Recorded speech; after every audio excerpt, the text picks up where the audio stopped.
Kita beliin sosis, mungkin memang kesukaan dia sosis kan ya, sosis yang nice, so nice itu kan ya. Iya kan? Akhirnya kita beliin, dia makannya kayak ini, kayak buaya. Jadi apa sih, mulutnya cuma begini gitu. Terus aku kaget, terus langsung dia sembur, wah gitu. Jadi nggak dimakan sama dia, nggak ditelen, cuma dibuang. Cuma ini kayaknya dia tuh lapar, pengen makan, tapi yang di dalam di tubuh dia nolak, nggak boleh dia makan gitu loh. Kayaknya seperti itu. Nah. Jadi nih saya mau tidur gitu ya, mau kan kaki saya ngadep ke musola sana. Terus itu kayak ada perempuan masuk. Saya nggak ngeliat mukanya, cuma dia pakai baju putih panjang, rambutnya panjang. Dia masuk dari itu merinding. Dia masuk dari pintu saya ke saya teriak segala macam, Allah la ilaha illallah gitu. Ketika sesuatu terjadi, saya bisa bergerak dan saya kabur langsung ke kamar orang tua saya, dan saya nggak menoleh lagi. Itu yang ketika saya disamperin sama Miss Kak ya. Jadi pernah ngelihat tapi tidak melihat wajah.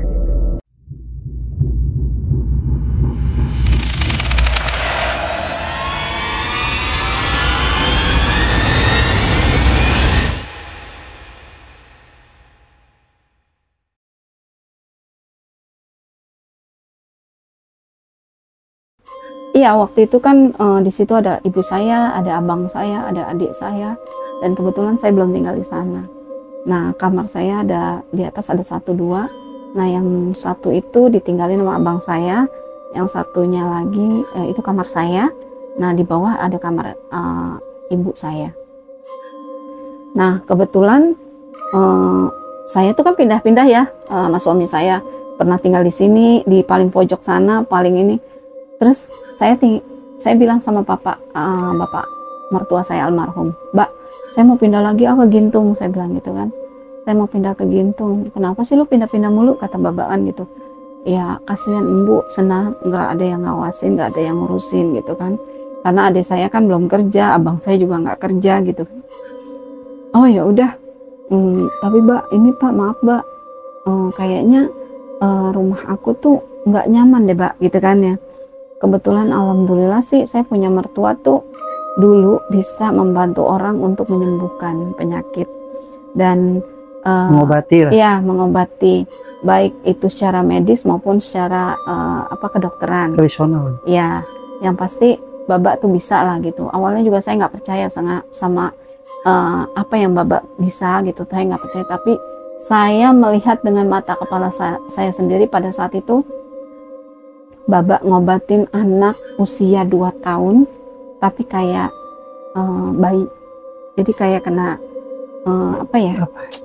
kena ini loh, mayat apa? Kain atau gimana? Bukan, dia kena bukan Down syndrome, dia kayak kena apa ya? Jadi kalau badannya tuh tetap kecil, nggak berkembang. Terus abis gitu ya, cuma kulit sama tulang doang. Prematur gitu, kecil gitu. Terus nggak, jadi harusnya kan 2 tahun itu udah mulai bisa jalan ya. Iya. Ini nggak bisa jalan, jadi digendong aja. Kayak polio juga kayak gitu biasanya. Bukan, apa sih namanya, kena inan mayat apa sih? Wah, saya kurang tahu. Itu loh yang apa? Yang kalau misalnya dia, ya pokoknya. Istilahnya dia tuh tidak berkembang hidupnya ketika dia, kata orang tuanya sih pada saat dia lahir dia normal. Nah ketika ada jenazah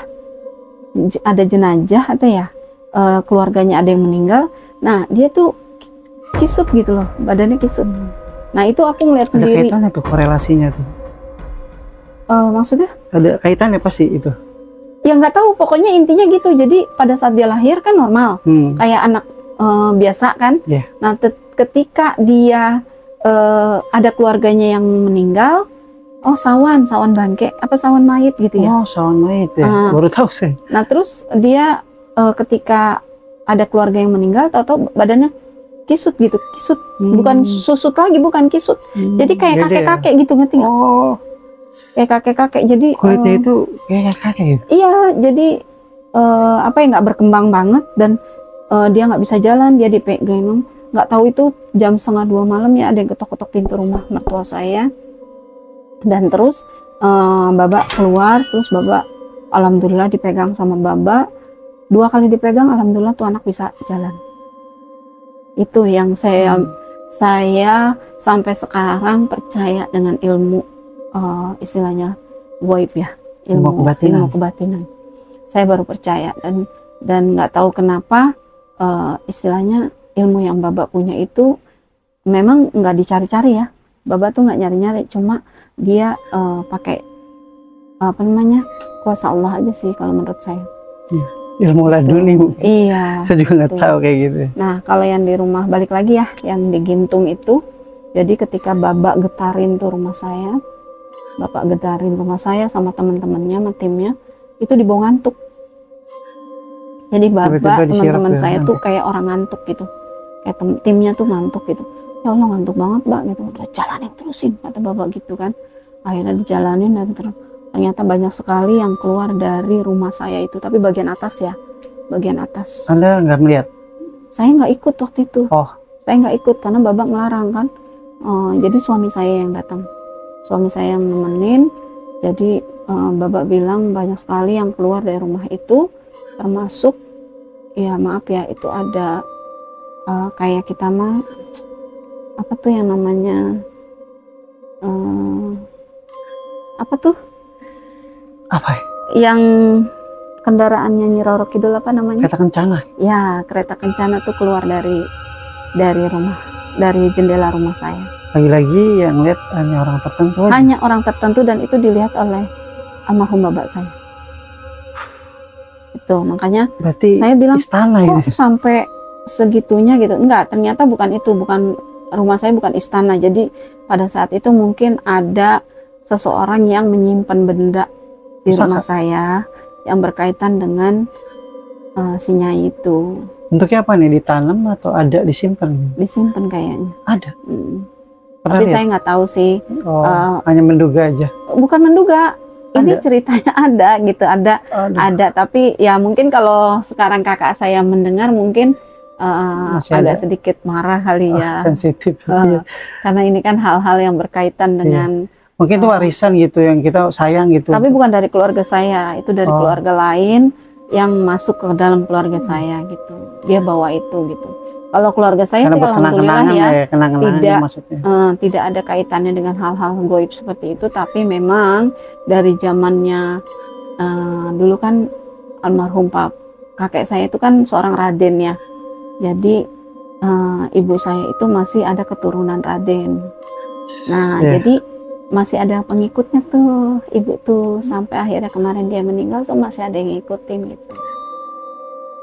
Jadi ya ibu saya itu ada pendampingnya gitulah, ada pendampingnya dari turunan-turunan kakek saya dulu. Asap gitu. Tapi karena ibu saya nikahnya sama yang orang bukan biasa. Raden, jadi terputus di ibu saya gitu. Lebih bagus terputus ya? Lebih bagus terputus, jadi tidak nyambung terus. Tidak ada kontak perjanjian gitu. Nah, ketika itu kita tinggal tuh di Gintung kan, karena sudah bersih kan, kata bapak saya, udah bersih lu tinggal aja di sana lah gitu. Akhirnya kita tinggal di sana, memang adem, suasananya adem. Beda ya dari pertama kali. Iya, kalau pertama kita datang situ kan kayaknya baunya gersang, gerah, udah gitu kayaknya panas gitu.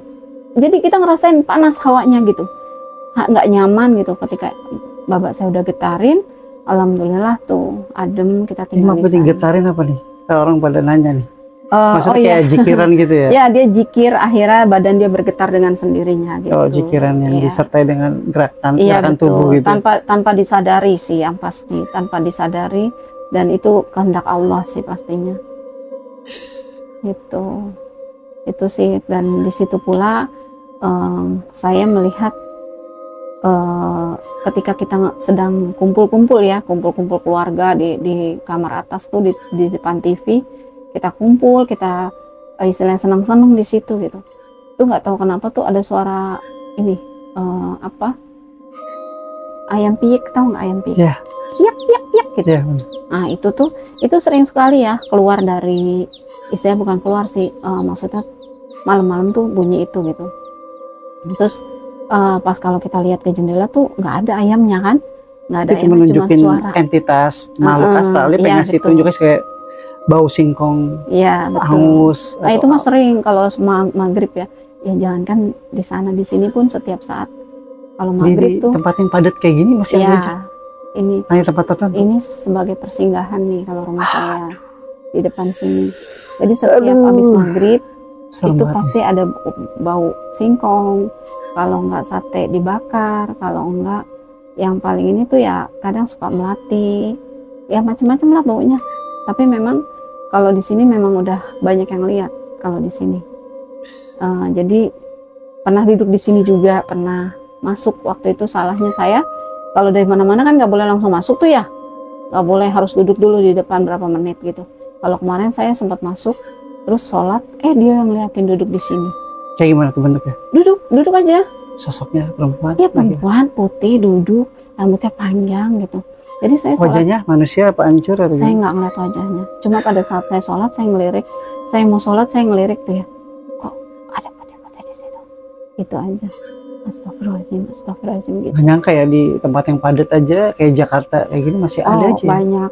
Masih ada karena kan mungkin itu udah lama tinggal di sini gitu, udah lama tinggal di sini dan apa namanya? Dan dia tidak akan pernah pergi gitu. Tidak akan pernah pergi. Memang itu tempat persinggahan dia. Gitu. Ya silakan. Mau Miko? Banyak sih sebenarnya cerita misteri ya, tapi katanya mau berbagi yang kisah tentang kalau itu parah bener ya. Itu pengalaman yang luar biasa, sangat memilukan, sangat bikin keluarga saya sempat stres karena kesalahan nih mau dibagi ceritanya. Saya nggak pernah bermimpi punya pengalaman kayak gitu, dan karena itu makan korban soalnya gitu ya, dan korbannya itu anak saya sendiri, walaupun dia itu anak dari adik saya, tapi dia itu udah anak sendiri, udah besar di sini, udah saya didik di sini, dan ujung-ujungnya saya harus mengikhlaskan dengan cara yang sangat tragis. Itu aja. Dan itu kejadiannya ya sekitar 3 tahun yang lalu. Masih baru ya? 3 tahun yang lalu. 3 tahun. Di saat sebenarnya duluan ibu saya sih pergi ya, jadi 4 bulan setelah ibu saya pergi dan itu kejadian. Dan memang ibu saya sudah pesan kalau keluarga kami itu tidak boleh ada yang main di kali.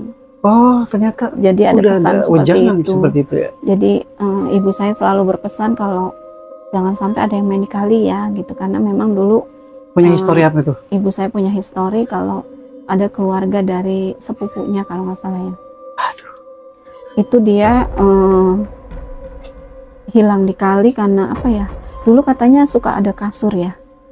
Ada kasur kalau banjir melintang di kali, ketika kita masuk ke kasur itu kita dilibet gitu ya. Apa bentuknya, buaya apa sosok? Kasur tiba-tiba dia menjelma menjadi apa? Tetap kasur? Enggak, hilang. Aduh, beda alam langsung. Jadi macam-macam ya ceritanya. Jadi pada saat itu ada kasur lewat gitu ya, pada saat mandi di kali. Jadi bukan mandi di kali, main di kali satu keluarga. Nggak ada keperluan, mau main aja gitu. Iya, kebetulan itu dokter ya, seorang dokter, dan nama keluarganya dia main di kali. Nah terus dia melihat ada kasur, nggak lama air bah datang, gitu. Jadi hilang. Gitu. Iya, hilang. Tapi airnya tuh goib apa enggak? Saya nggak tahu, tapi yang pasti keluarga itu hilang. Itu kalinya di mana itu? Wah, itu di daerah Serang itu, Serang Banten, ya? nggak di daerah kita gitu. Ya? Nah itu kejadiannya di situ, makanya Embu berpesan sama kami, terutama sama cucunya itu yang kemarin meninggal, kalau bisa jangan main di kali ya, gitu. Itu udah pesan banget. Terus nah kebetulan anak saya ini dia itu tidak mau main di kali, tapi karena situasi lingkungan ya, lingkungannya mengajak dia main di kali, gitu, akhirnya dia main di kali, ngumpet-ngumpet sampai akhirnya buka baju, terus pakai celana dalam doang gitu, bajunya dibuka, disingkirin kan ya. Jadi pada saat dia pulang kan bajunya masih bersih gitu, masih apa, nggak basah gitu kan. Yang basah kan celana dalamnya aja. Sampai segitunya gitu anak saya pada saat itu. Makanya, dan yang salahnya lagi memang anak saya nyepelein sih waktu itu. Jadi orang-orang sini kayak mbah sama nenek itu kan, nenek pernah bilang katanya, jangan main di sono, entah kalau di sono ada buaya buntung, buaya putih gitu ya. Ada buaya putih, ada buaya buntung gitu. Jangan main di sana, nanti kalian kenapa-napa gitu. Oh nggak takut gini-gini gitu. Anak saya tuh bilang begitu, sempet bilang begitu. Nggak takut, mungkin ya Allahu alam ya, mungkin dia merasa lu songong banget gitu apa gimana gitu ya. Saya nggak tahu. Tapi yang pasti kejadiannya itu terjadi di tanggal 17 ya kalau nggak salah ya. 17 Januari kalau nggak salah. Dan meninggalnya dia di tanggal 18 Januari. Apa tuh gejalanya gitu sebelum dia itu? Jadi gini loh, dia tuh main di kali, dan katanya dia pipis di sana, terus jadi dia main tuh di hari, kalau nggak salah di sebelumnya ya, di hari Kamis apa di hari Rabu gitu. Jadi dia main tuh ke sana 2 kali ya, dia 2 kali main ke sana, jadi kayak orang dipanggil gitu, suruh ke sana lagi. Ada energi yang menarik dia. Ya kayaknya seperti itu ya.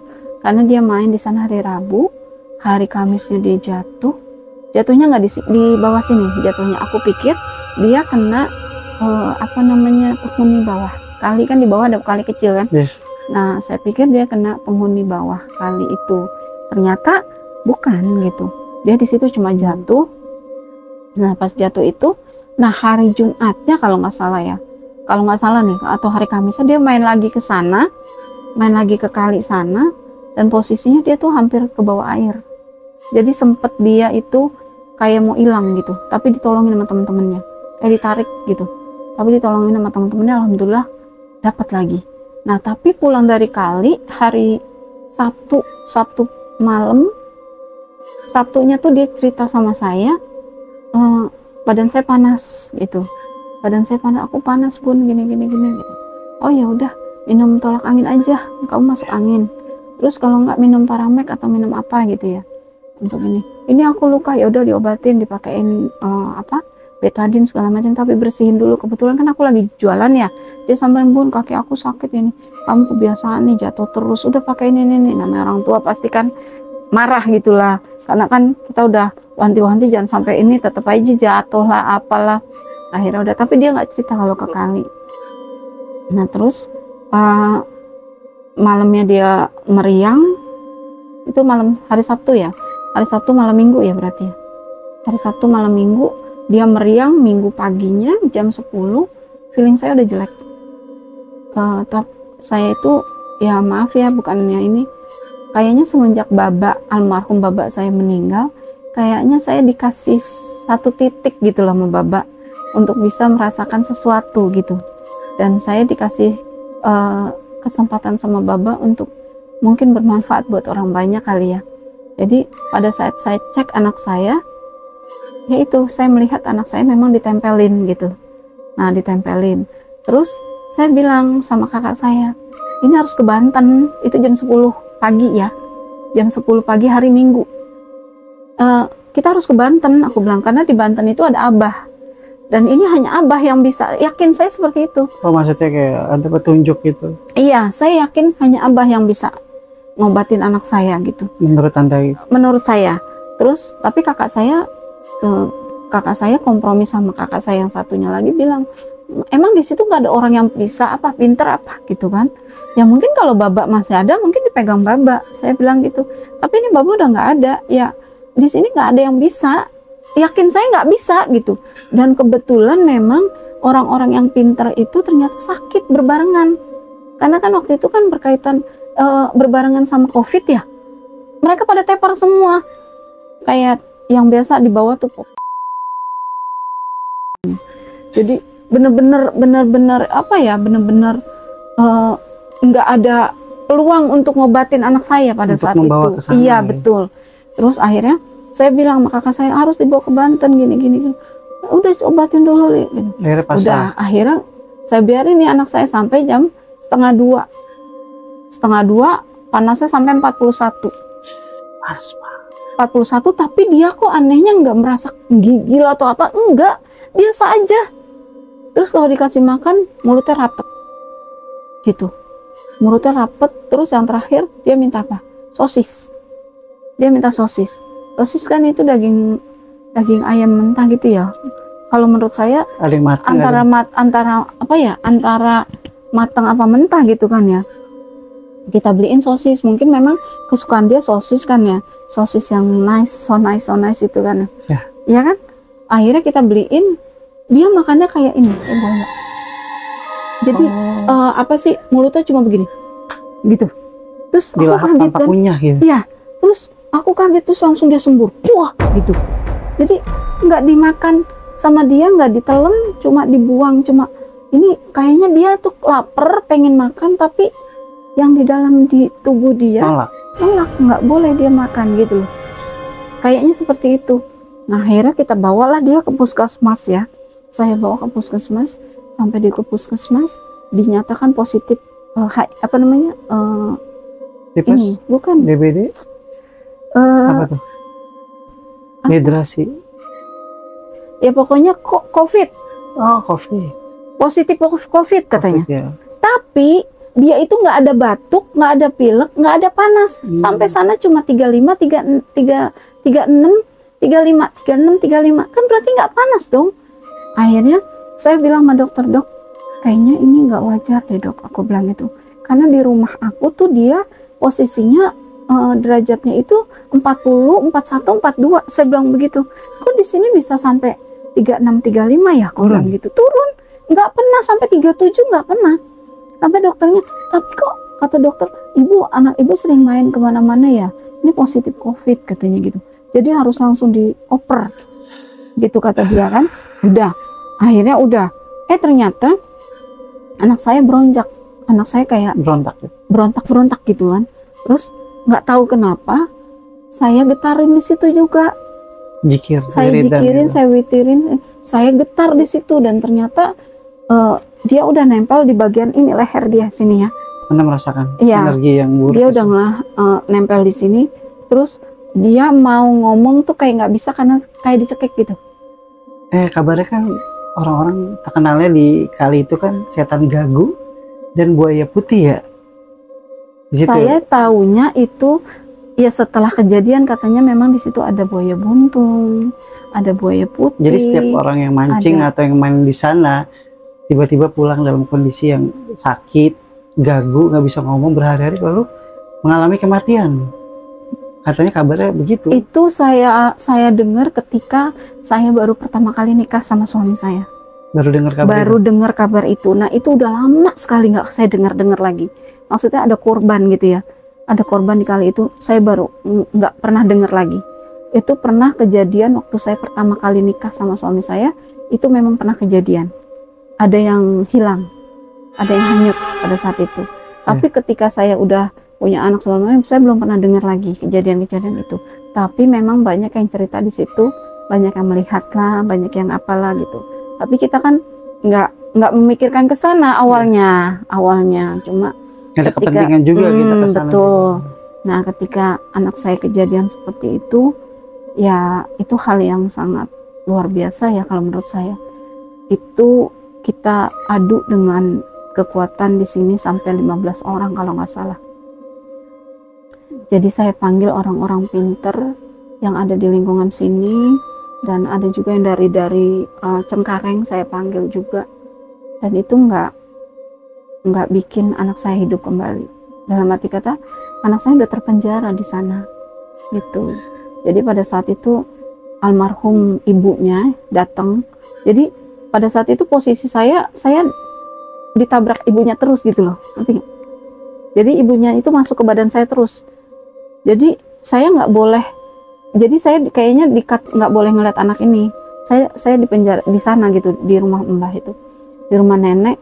Jadi pada saat saya kesel, saya lari dari ngeliat anak saya yang udah kayak apa, nggak jelas lah bentuknya kayak apa gitu, yang mulutnya menyong, yang tangannya begini. Aduh, saya udah nggak tahan. Ada telepon dari saudara saya marah-marah, saya kayak ditabrak. Saya pingsan, ternyata saya dimasukin sama adik saya almarhum. gitu. Jadi pada saat itu kondisi saya benar-benar, jadi almarhumah adik saya itu udah sempat ke istananya sana, istana yang ada di kali, dan ternyata memang itu besar kata istananya, prajuritnya banyak, jadi dia nggak boleh masuk, dia hanya bisa ngeliat dari luar kalau dia ngeliat anaknya di dalam. Dan itu percaya nggak percaya, itu saya alami sendiri. Jadi adik saya keluar masuk dan dia nangis-nangis di sini minta tolong anaknya diambil.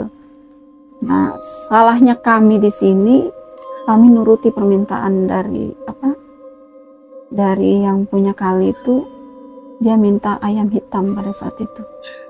Pada saat itu kan saya udah bilang sama suami saya jangan diturutin, karena pesan babak saya kan apapun yang diminta oleh jin atau setan jangan diturutin. Jadi kalau mau dikasih ya Al-Fatihah aja gitu kan. Tapi karena perjanjiannya dia minta itu, kita cariin ayam hitam. Ketika kita, ya itu percaya nggak percaya ya. Jadi ketika dibawa sama suami saya sama anak saya ayamnya, itu kayak di atas kali itu kayak di ini loh, kayak di gitu dari bawah. Ya. Iya, kayak ada yang rampas gitu dari bawah. Dan itu ternyata buaya. Jadi benar-benar kelihatan benar di situ memang ada istananya. Jadi ada yang melihat memang itu istana gitu, istana luas besar. Lagi-lagi takdir milik Allah ya. Iya, betul. Ini sia-sia ya kita melakukan hal itu, sia-sia. Jadi ya itu kembali lagi kenapa kamu turuti keinginan setan atau jin ya.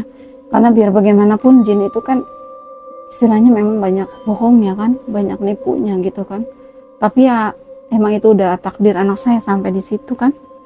Jadi anak saya akhirnya nggak kuat dan dia akhirnya pergi gitu. Saya juga sempat bingung nih, saya tahunya cuman orang yang meninggal itu hanya korin, jadi nggak mungkin arwah itu balik ke dunia lagi. Bisa jadi itu korin kalau menurut saya, pendapat saya gitu. Tapi korin itu mengetahui seluk beluk kita, mirip banget apa. Itu kayak di penjara ya, anak saya kayak di penjara. Di alam jadi lain. nyawa Sukma, ruhnya, sukma. Iya sukmanya di penjara di sana, sementara anak saya di sini masih meronta-ronta. Jadi di yang meronta itu saya nggak tahu siapa ya, tapi yang pasti anak saya udah di sana gitu. Enggak, kalau sukma itu kan kesadaran, kayak orang tidur di jalan-jalan. Tapi untuk menggerakkan tubuh ini tetap ada ruh hayah, ruh kehidupan. Itu yang gerak ruh kehidupan, cuman kadang-kadang kesadarannya nggak ada. Jadi itu gerakan alami. Tapi juga kadang-kadang ada sukma lain, kayak misalnya jin masuk menggantikan posisi sukma yang keluar. Bisa. Nah itu yang masuk, ya, itu siluman itu masuk ke tubuh anak siluman saya. Buaya dan atau itu setan gagu itu ya. Gantian. Jadi pertama dia siluman buaya, ketika sudah dapet ayam tadi ya, yang masuk itu ular kepala 2. Ular lain-lainnya. Ular kepala 2 yang masuk. Nah anak saya matinya di tangan ular itu karena dicekik ya, dicekik gitu. Astagfirullahaladzim. Ya itu yang kasih tahu ya orang pinter itu, orang pinter yang dari Cengkareng itu, Cengkareng. Dia ngelihat dengan jelas kalau anak saya dililit ular pada saat itu. Dia sampai mundur loh, jadi kayak orang ditendang gitu loh, gitu. Yang dari Cengkareng itu. Iya. Padahal dia nggak nendang, anak saya nggak nendang, nggak apa kayak di. Jadi kayak bentuknya kayak dorongan energi. Iya betul. Karena nggak disentuh. Nggak disentuh. Mental orang-orang di sekitar. Mental. Yang membacakan ayat-ayat Quran juga mental. Bukan tandingannya, karena dia kan udah sihir jatuhnya, udah ratusan tahun ya. Kekuatannya udah sihir juga. Itu. Jadi ya itulah penyesalan kami ya. Kami tidak bisa melarang anak kami main di sana. Kan juga itu dia diam-diam perginya juga. Iya, dan yang kedua kami tidak bisa membawa anak kami ke tempat yang benar-benar bisa mengobati gitu. Karena memang kayaknya kayak dibawa bingung gitu, dibawa linglung gitu. Pokoknya kita tuh sekeluarga kayak ya udahlah, gimana ya? Ya udah pengobatannya begitu gitu. Jadi kita ikutin alur aja gitu. Padahal saya pribadi yakin cuma Abah yang bisa. Ya bukannya cuma Abah, maksudnya tunjuk, perantara dari Abah. Iya, petunjuknya ke sana gitu.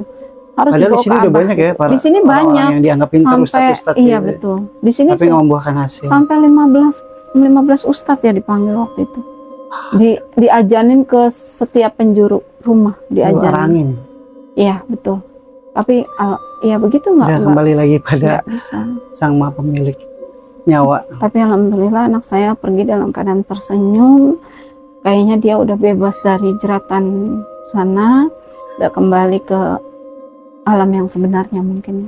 Udah, dan kondisi juga masih bersih ya, masih anak-anak ya. Iya 13 tahun ya. Ya masih suci dosa kalau ya. menurut saya.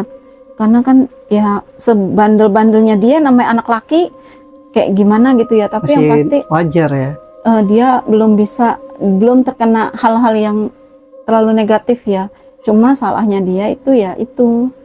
Kalau Dia ngikutin alur meremehkan pesan orang tua. Pertama karena minimnya ilmu kan masih kecil juga. Masih terlalu kecil sampai anak saya bilang kan anak saya pernah berkomunikasi langsung. Umur baru balik ya kira-kira itu ya. Iya, baru balik. Iya. Tapi kebetulan memang udah sunat kan, udah khitan. Jadi anak saya yang satu yang paling besar tuh masih minim wawasan juga. Dia itu sampai ngobrol sama yang penghuninya itu loh. Kan dimasukin ke badan seseorang. Mediasi gitu Dimediasi, ya. Dimediasi, dia ngobrol dan ternyata dia nggak bisa maafin anak saya karena anak saya udah